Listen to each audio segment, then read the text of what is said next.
экинчи класстан тарта эң биринчи ырым жазылды. Каалоо деген Марат Алыбаевдин ырымы ага жагат эле. Негизи ошол ыр аркылуу мен кастингге өткөм да.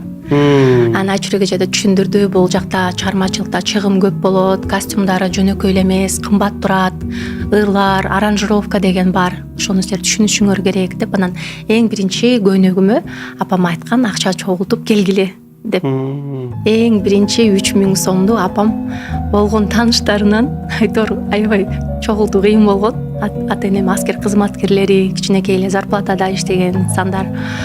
Айтор билем апам мындай блокнотунда мондай жык-жыйма сомдор чогулганда 5 сом, 10 сом, 20 сомдуктар менен ойлоп көрсөм, эне баланын кыялы үчүн көп нерсеге даяр экен. Анан көбүнчө ошо салым апаман деп ойлойм.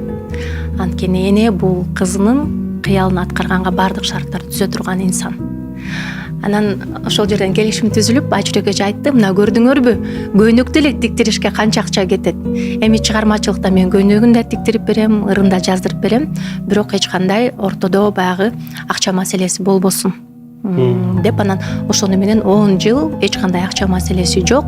Бир гана көйнөгүм, ырларым үчүн мен гастролдорго, чыгармачылыгымда мындай эч кандай гонорар да албай акысыз иштедим десем болот. Керек болсо жеке концерттеримден дагы акча алган эмесмин эч качан. Бир за жолу. Жок, мен жеке концерттеримди Айчүрөк эже берчү.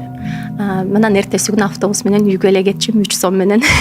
Элдер таанып мени, уялчым аябай.